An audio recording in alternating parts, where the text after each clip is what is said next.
Yo, what is going on, guys? Welcome back to the channel. My name is Harton. Today, I'll be breaking down this 9-game NBA slate we have here on DraftKings for Wednesday night. So if you're new to the channel, hit that like button and subscribe.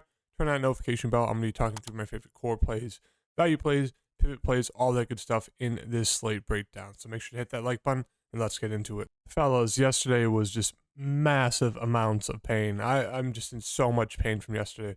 The core plays were very solid. Drew Holiday, 62, I think. Pascal was the only one that kind of hurt us with 39. Ben Simmons had 55, triple-double. Seth started off terrible, still finished with 28. So 3 out of the 4 plays in the core plays were once again very, very good. So that should have set you guys up, even with 39 from Pascal, should have set you up to have a very solid path to cashing. So that went well. That was good. Another, 2 days in a row where the core plays were solid. Yesterday they were fantastic. Today they're really good. But just in terms of everything else, it was just massive amount of pain. As you can see here, I just totally forgot to put Ben Simmons in my lineup. I was trying to get into the sauna. I was working out, and I thought I put him in, but it ended up being Bruce Brown and Brook Lopez that I just misplaced him with, and just massive amounts of pain. So obviously Holiday was great. Seth Curry was solid. I went with Joe Ingles. He was fantastic. Wanted to get a little bit risky with the value play just because I jammed in a decent amount of high value guys with Holiday, Siakam, Harden. And so had to, dip down to some value plays. Got risky with Boucher. It was looking solid in that first quarter. He came out, had like 10 fancy points, and then didn't really do anything the rest of the game. And then Siakam, I mean, you have 7 rebounds in the first half. You get 2 right at the start of the third quarter. You don't get a rebound for the next 15 minutes of playing time. I mean, that's 4 more points you at least would have had. He also shot 55% from the free throw line, 6 of 11. I mean, we lost out on a good, I'd say at least 8 to 10 more points from Siakam. It could have been very, very solid there at 7.8% ownership. So once again, we get a great guy in a fantastic spot who does absolutely nothing. Don't even get me started on James Harden. So if you guys follow me on Twitter, I'll pull it up real fast. I did a triple-double bet, 2 of them yesterday. I did one with James Harden, Jokic, and Pascal Siakam double-double. Obviously, Pascal screwed that, and then James Harden screwed that one as well. And then I did another one with Simmons, Jokic, and Harden. Obviously, Simmons got the triple-double, so did Jokic. James Harden had his worst game of his career. $1,000 gone. Just gone. Could have had $1,000, but James Harden has his worst game of his career. I mean, the dude shot it 6 times. I like, what is this stat line? 32 minutes, 1 of 6, 3 rebounds, 9 assists, 6 points, 3 turnovers, 25 fantasy points. What is that? What is that? What are you doing? And of course, he's lower owned, 18.6% ownership, but 75% owned. Dame Lillard will go for 45 real life points, 65 fantasy points. But Siakam, Harden, 2 low owned, very solid plays, do nothing. It's just super frustrating, just so much pain. I wanted to be a shark with potential of Jamal Murray being ruled out. He got ruled in, so I got screwed with Bruce Brown. There's really no options to pivot off of. And then Brook Lopez, the icing on top of the cake right here, the cherry on top, ejected. Four fantasy points in the first half. He starts off third quarter on fire. 13 straight points for the Bucks. Looking fantastic, ejected for taking a guy's headband off. That's the story of my night. So sorry for that ranting, guys. I just had to. It was just so much pain last night. I just had to rant a little bit. Had to tilt a bit. So we're going to get into this 9-game slate breakdown, looking to get past all that BS from yesterday. So starting off with Washington and Knicks game, looking like a great game environment here. The big news, obviously, is Brad Beal. If he's back, I'd say I'd prefer maybe getting to Brad if he's not on a minutes limit. I did that in that Milwaukee game, and he absolutely destroyed me by not coming back the rest of the game because he hurt his hamstring again. So, super, super risky play there, even if he's back and on no minutes limit, just because, he could tweak that hamstring once again. But yeah, that's the big news. If he's in, no real interest on this side. If he's out, once again, Porzingis and Kuzma look very, very solid at their price tags as, some spend-up options. We could dip down into a guy like Monte Morris, who does have some upside, as we saw last game. Obviously, that's more of a ceiling game from him, but, at 5,000, always worth a GPP play. Gafford would be decent. His minutes have kind of been, trending down a little bit recently, but they were pretty solid for a while. So, yeah, he's a decent point per minute guy. Don't mind him. Who else we got here? Hachimura, he's a solid play. Another guy that's minutes have kind of been all over the place. His production's been all over the place. He had a good streak of 3 games with 25 plus fantasy points. So we know he has that upside. It just comes down to if he can hit his shots, then he'll get more minutes. Yada yada. Denny, if Beal's out, he looks okay. I'd prefer if he was starting, but he's not, so he's coming off the bench. He'll see anywhere between 15 and like 30 minutes. So he's just more of a risky play there at 4,100. And then DeLon Wright, I do have interest in him. His minutes have been trending up a little bit here, so he looks like a very, very solid value play. Not going to be a high usage guy offensively, but he has those peripheral stats defensively that can really raise his floor. So yeah, good amount of interest in DeLon Wright right now, and that's about it. So I guess I'll just throw him in here.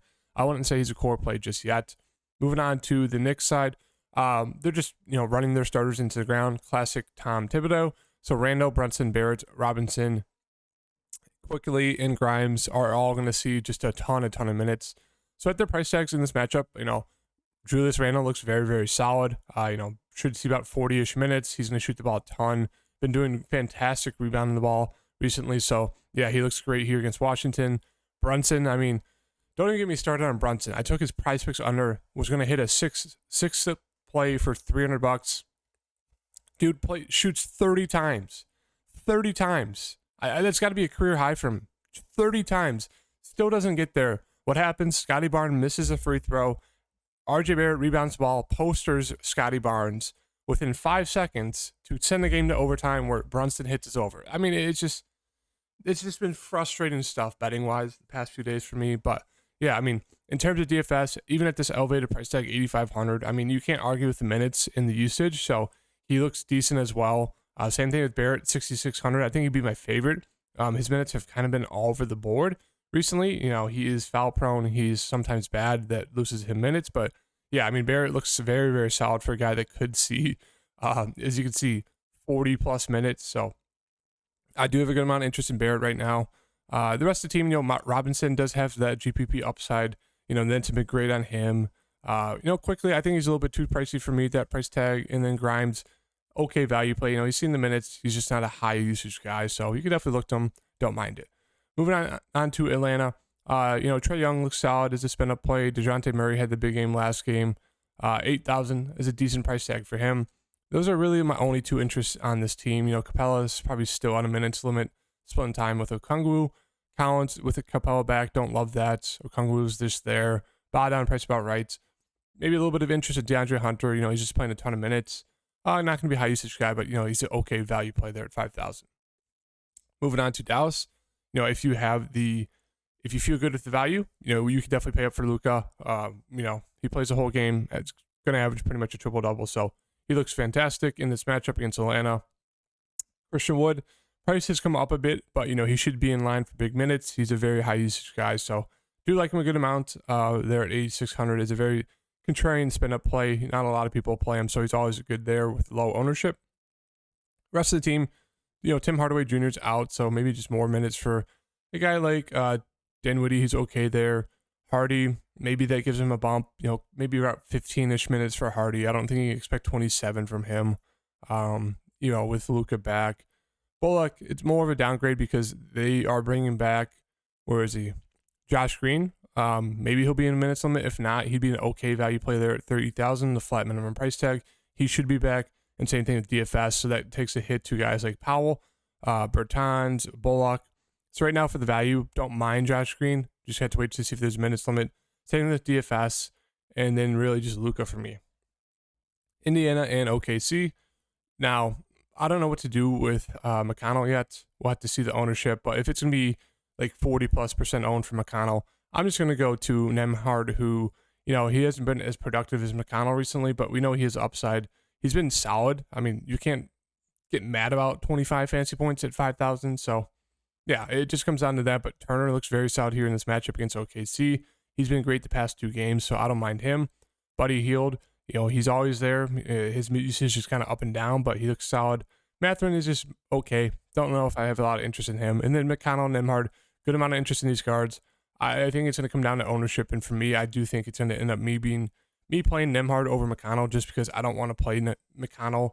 He's been super, super productive. He's a productive player when he plays, but minutes aren't a guarantee. And it's one of those things like he's shooting 60+% in 4 straight games. I mean, he's not that good of a shooter. Let's be honest. So I do expect some sort of regression to come, especially if he's going to be like 40+% owned. I'd rather take that shot on Nembhard, who will be way less owned. Similar upside. The minutes are a little bit more secure on him. So I think that's the kind of the route I'm going to go. So I'm going to throw Nembhard in there for now. Rest of the team, Naismith, Jackson, Jalen Smith. I don't think there's a need to get to any of these guys. You can always take a dart throw on Duarte. I hope he hits his shots. But yeah, it's really just going to be the 2 guards or Turner for me. Moving on to OKC. SGA looks very solid here. A little bit of, a couple down games past 2 games just because Giddey has been kind of taking over. So I do have a good amount of interest in both these guards. Jalen Williams, solid value play there at 5,000. And that's really it. You can take a shot on, one of the big men in the rotation. My favorite would be Kenrich Williams, but I don't think there's a need to get to any of them. They're just throwing a ton of guys in there. Cleveland and Memphis. Mitchell is most likely doubtful for this game because of that groin injury, so we can expect Karis LeVert to enter the starting lineup. Darius Garland to be the lead guard. So I think good amount of interest in Garland. Want to see his ownership. He's been very, very bad this year in the games that Donovan Mitchell has not played in, so definitely keep that in mind. Not saying it's going to be something that continues because, Garland's a great, great guard.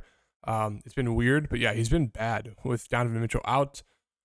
Allen, he was great last game. Price really came up there. He looks okay. Same with Mobley. It's really just my interest right now is going to be Garland and Karis LeVert.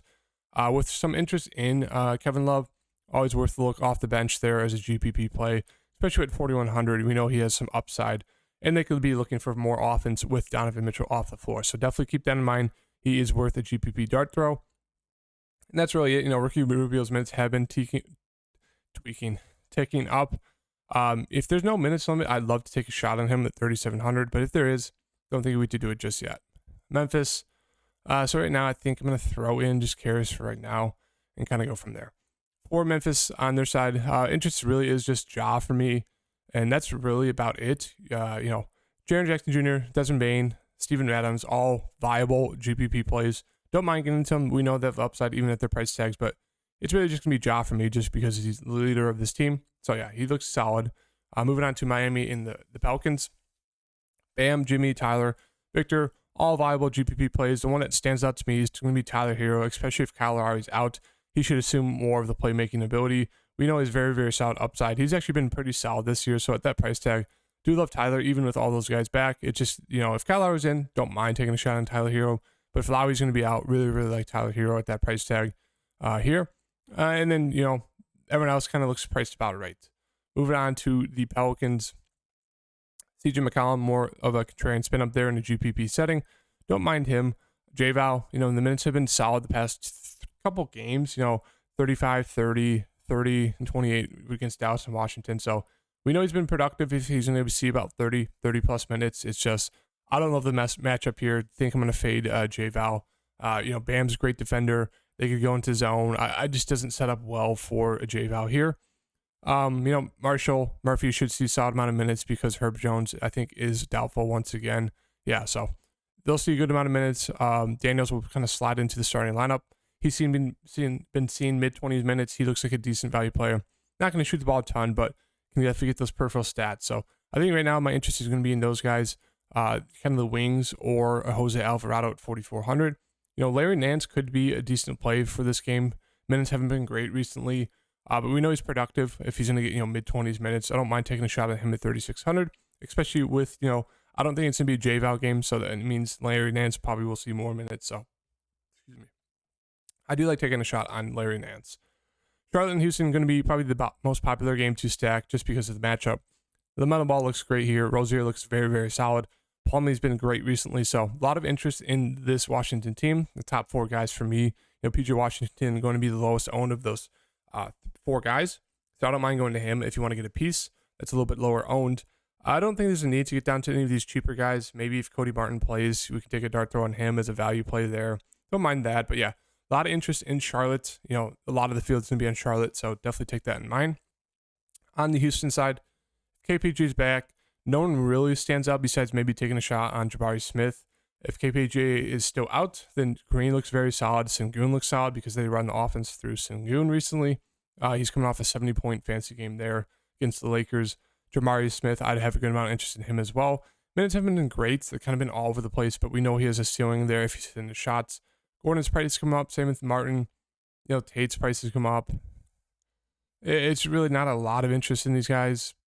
Besides, it's just going to be reliant on if KPJ is in or out. And then if he's out, obviously it's going to be Green, Sengun, or Smith for me. If he's in, really only going to be Smith. And then moving on to the last 3 games here, guys, we have the Clippers versus Utah. Kawhi's questionable, coming off of a back-to-back. Wouldn't be surprised if he sits. Paul George is already out, so that means we'll get probably a starting lineup of Man, Zubac, Powell, Morris, and probably Batum. And if that happens, I think they'd all look solid. It really sucks having to play these guys, but they're playing Utah, so it's a great matchup here. I'd love Zubac there at that price tag. I think the next favorite guy would be Powell for me, just because of his usage, his ability to score. And then off the bench, we could take shots on guys like Covington as value. Reggie Jackson is a backup point guard. Maybe Amir Coffey gets dusted off. So a lot of interest in these guys. Hopefully we get news soon if Kawhi Leonard is going to be in or out. But I think that's where you kind of want to build your lineup around. Get those value pieces from this game and then kind of build up from there. Utah, not a lot that stands out for me. If Markkanen's out, we can definitely take a shot on Clarkson, who's been, really productive recently.